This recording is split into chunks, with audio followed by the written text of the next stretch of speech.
तो दोस्तों आज के इस वीडियो में आप लोगों को एक ऐसा घटना के बारे में बताने जा रहा हूँ जो अमेरिका के लिए एक डबल झटका है। और दोस्तों ये झटका देने वाला देश कोई और नहीं बल्कि अमेरिका के क्लोजेस्ट माने जाने वाले दो महत्वपूर्ण साथी देश है, जिनमें एक तो है पैसिफिक में अमेरिका के क्लोजेस्ट पार्टनर जापान, जबकि दूसरा यूरोप में अमेरिका के सबसे क्लोजेस्ट पार्टनर या फिर कहे तो सबसे पुराने पार्टनर ब्रिटेन। रिपोर्ट में बताया जा रहा है कि दोनों देश मिलकर अब अमेरिकी एरोस्पेस जायंट लॉकहीड मार्टिन को एक ऐसा झटका दिया है जिससे लॉकहीड मार्टिन को आने वाले भविष्य में काफी बड़ा नुकसान भी होगा और लॉकहीड मार्टिन के एक तरीके से भविष्य खतरे में भी जा सकता है। दोस्तों आज के इस वीडियो में आप लोगों को बताऊंगा कि जापान और यूके के द्वारा अमेरिका को ऐसा कौन सा झटका दिया गया जिसका असर अमेरिका के एरोस्पेस इंडस्ट्री के ऊपर भविष्य में बुरी तरीके से पड़ने वाला है। तो डिटेल में जानने के लिए वीडियो के आखिर तक बने रहिए और चैनल को सब्सक्राइब और वीडियो को लाइक जरूर कीजिए। तो दोस्तों जापान को अमेरिका के पैसिफिक में सबसे क्लोजेस्ट एलाई के रूप में पहचाना जाता है। इवन अगर देखा जाए तो जापान के बेड़े के ज्यादातर हथियार अमेरिकी हथियार ही है और द्वितीय विश्व युद्ध के बाद से अमेरिका के आर्मी भी जापान के कई सारे बेसेस में परमानेंटली तैनात भी रहते हैं। इवन अमेरिका के तरफ से जापान को ही अपने ऐसे एक एलाई के रूप में देखा जा रहा है जो अमेरिका को चाइना को काउंटर करने में मदद करेगा। दोस्तों जापान के साथ मिलकर अमेरिका ने क्वाड जैसे संस्था का भी गठन किया, जबकि दूसरी तरफ अगर ब्रिटेन को देखा जाए तो ब्रिटेन को भी यूरोप में अमेरिका के सबसे पुराने एलाई के रूप में देखा जाता है। द्वितीय विश्व युद्ध के समय से ही अमेरिका और ब्रिटेन का एक ऐसा रिश्ता है जिसके वजह से कई सारे इंटरनेशनल मामलों में और डिफेंस के मामले में दोनों देश एक साथ काम भी कर चुका है। हालांकि दोस्तों ब्रिटेन के ये पार्टनरशिप खाली यूरोप में नहीं बल्कि यूरोप से आगे बढ़ के एशिया और एशिया पैसिफिक में भी है। ब्रिटेन के साथ अमेरिका मिलके ऑस्ट्रेलिया के साथ ऑकस जैसे कोऑपरेशन का भी गठन किया है, जहां पे दोनों देश मिलकर ऑस्ट्रेलिया को न्यूक्लियर पावर सबमरीन भी देगा। पर दोस्तों अब ब्रिटेन और जापान दोनों मिलकर अमेरिका को एक झटका दिया है और ये झटका संपूर्ण रूप से डिफेंस कोऑपरेशन और डिफेंस डील को लेके है। दोस्तों रिपोर्ट में बताया जा रहा है कि बीते कुछ सालों में ब्रिटेन और जापान के बीच के डिफेंस कोऑपरेशन पहले के मुकाबले में काफी मजबूत हुआ है और इस मजबूती को देखते हुए अब जापान के तरफ से अपने नेक्स्ट जनरेशन के फाइटर एयरक्राफ्टों के डेवलपमेंट के लिए अमेरिका के साथ नहीं बल्कि ब्रिटेन के कंपनी BAE सिस्टम के साथ आगे बढ़ने का इरादा बनाया जा रहा है। रिपोर्ट के मुताबिक जापानीज गवर्नमेंट अपने बेड़े के लिए एक नेक्स्ट जनरेशन के फाइटर एयरक्राफ्ट FX को निर्माण करना चाहता है, जिसे कि जापान के गवर्नमेंट साल 2035 तक तैयार करके अपने बेड़े में शामिल भी करना चाहता है। हालांकि इस एयरक्राफ्ट के डेवलपमेंट को लेकर जापानीज गवर्नमेंट के तरफ से कई सालों से प्रयास चलाया जा रहा है और अपने टेक्नोलॉजिकल असिस्टेंस पार्टनर के रूप में एक तरीके से लॉकहीड मार्टिन को भी चुना गया था। पर हाल फिलहाल के कुछ रिपोर्टों में बताया जा रहा है कि अब जापानीज गवर्नमेंट ब्रिटेन के कंपनी BAE सिस्टम के साथ बातचीत कर रहा है ताकि कोलैबोरेशन के तहत इस नेक्स्ट जनरेशन के फाइटर एयरक्राफ्टों के डेवलपमेंट हो सके। रिपोर्ट में तो यहाँ तक दावा किया जा रहा है कि ब्रिटेन और जापान के द्वारा फिलहाल अपने कोलैबोरेशन के जो डिटेल है उसे साल के अंत तक फाइनल करने का भी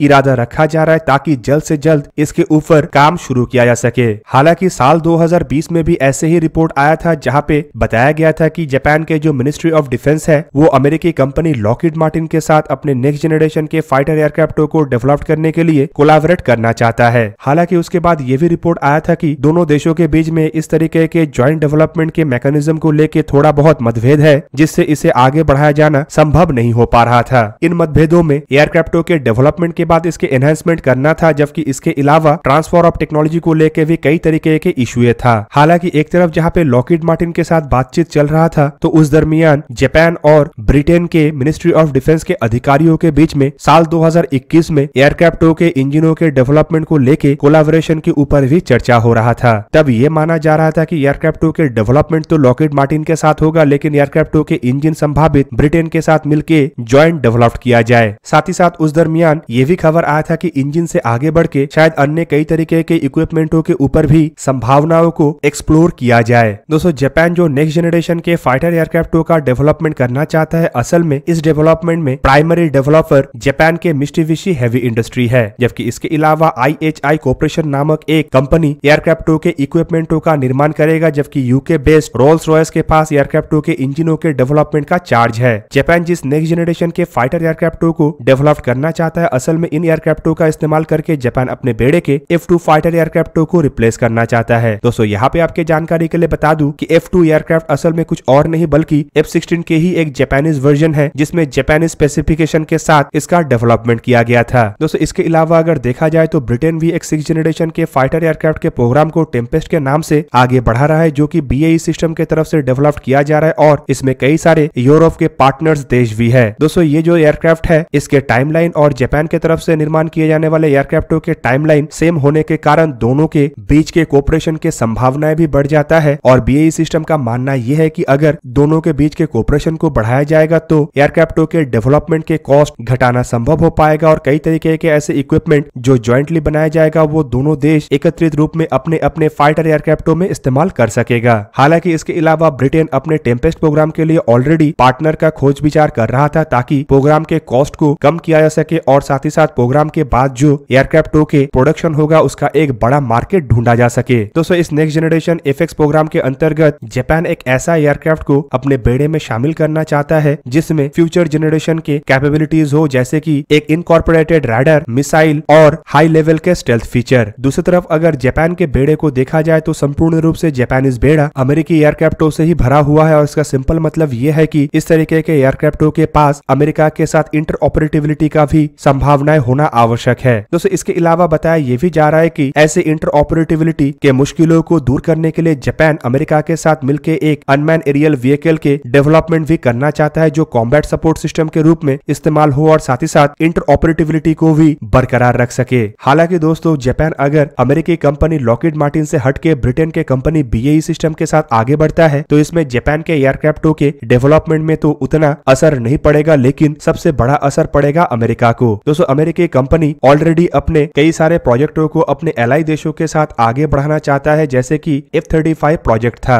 और दोस्तों इसके पीछे अमेरिका का सबसे बड़ा मकसद हथियारों के मार्केट के अंदर मोनोपोली बनाना है। पर अगर बीते कुछ सालों को देखा जाए तो कई सारे अमेरिकी एलाई देश अपने आप को अमेरिका के ऐसे इंडस्ट्रियल पार्टनरशिप से हटा रहा है और अपना खुद का एयरक्राफ्टों का डेवलपमेंट कर रहा है। इससे अमेरिकी कंपनियों को अपने मार्केट से भी धीरे धीरे करके हाथ धोना पड़ रहा है, जबकि दूसरी तरफ अगर ब्रिटेन के बीएई सिस्टम को देखा जाए तो इसके लिए ये एक बहुत ही बड़ा अपॉर्चुनिटी है क्योंकि बीएई सिस्टम को इससे अपने एयरक्राफ्टों के डेवलपमेंट में एक पार्टनर भी मिलेगा और साथ ही साथ बीएई सिस्टम जो फंडिंग के लिए पार्टनर ढूंढ रहा था उसके मुश्किल भी दूर हो जाएगा। दोस्तों जापान के ब्रिटेन के साथ मिलकर जब से नेक्स्ट जनरेशन के फाइटर एयरक्राफ्टों के डेवलपमेंट के संभावनाओं का खबर आया है तब से और एक बड़ा सवाल यह है कि क्या जापान के तरफ से जिस एफएक्स एयरक्राफ्टों के डेवलपमेंट किया जा रहा है और ब्रिटेन के जो टेम्पेस्ट प्रोग्राम है दोनों को एकत्रित करके या फिर कहे तो मर्ज करके ये दोनों प्रोजेक्टों को पैरेलली रन किया जाएगा। इवन इसके साथ साथ और एक बड़ा सवाल यह है कि जिस तरीके से ब्रिटेन के टेम्पेस्ट प्रोग्राम में इटली और स्वीडन जैसे देश शामिल है, क्या ऐसे ही जापान के प्रोग्राम में भी अन्य देश एज ए टेक्नोलॉजिकल पार्टनर के रूप में शामिल होगा। दोस्तों फिलहाल ऐसे कोई पक्का खबर तो नहीं है कि दोनों एयरक्राफ्टों के प्रोजेक्ट को मर्ज कर दिया जाए, पर यह खबर 100% सत्य है कि दोनों एयरक्राफ्टों में कई तरीके के टेक्नोलॉजिकल इक्विपमेंट सिमिलर होगा। दोस्तों जापान के डिफेंस मिनिस्ट्री की तरफ से भी ऑलरेडी बताया जा चुका है कि यूके के साथ जापान के एफएक्स प्रोग्राम को लेके कोलैबोरेशन का सबसे बड़ा मकसद है डेवलपमेंट के जो कॉस्ट है उसे कम करना और टेक्नोलॉजी का रिस्क को घटाना, क्योंकि इस तरीके के कोलैबोरेशन से दोनों एयरक्राफ्टों के लिए डेवलप किए जाने वाले इक्विपमेंट काफी हद तक सेम होगा जो कि एक तरीके से कॉस्ट को भी घटाएगा और किसी एक देश के द्वारा डेवलप किया हुआ इक्विपमेंट को किसी अन्य देश को फिर से एक बार डेवलप करना नहीं पड़ेगा। हालांकि जापानीज गवर्नमेंट की तरफ से ये भी जानकारी दिया गया है कि जापान यूके के साथ मिलकर अपना नया एयर टू एयर मिसाइल मतलब JNAAM का डेवलपमेंट भी करेगा। दोस्तों इस तरीके के मिसाइल असल में जापान अपने नेक्स्ट जनरेशन के एयरक्राफ्टों के साथ साथ एग्जिस्टिंग एयरक्राफ्टों में भी इस्तेमाल करना चाहता है। दूसरी तरफ ये भी खबर है कि यूनाइटेड किंगडम और जापान ऑलरेडी एयरक्राफ्टों में इस्तेमाल होने वाले सेंसर्स टेक्नोलॉजी को लेके भी सहमत है और कोलैबोरेशन के साथ आगे बढ़ सकता है। मतलब एफएक्स प्रोग्राम और टेम्पेस्ट प्रोग्राम में इस्तेमाल होने वाले सेंसर्स टेक्नोलॉजी भी सेम होगा। कुल मिला के दोस्तों माना यह जा रहा है कि अगर दोनों एयरक्राफ्टों में अंतर होगा भी तब भी वो केवल मात्र डिजाइन में होगा और एयरक्राफ्टों में इस्तेमाल होने वाले इंजन से लेके सेंसर्स और रडार तक सेम हो सकता है। इवन एयरक्राफ्टों के हथियारों के पैकेज को भी काफी हद तक सेम या फिर कहे तो सेम कैपेबिलिटी का ही रखा जाएगा। तो दोस्तों ये था आज का वीडियो। अगर आपको वीडियो अच्छा लगा तो लाइक कीजिए और मेरे चैनल को सब्सक्राइब कीजिए और साथ में बना हुआ बेल आइकन को भी प्रेस कर दीजिए ताकि आप मेरा वीडियो देख पाए सबसे पहले। जय हिंद।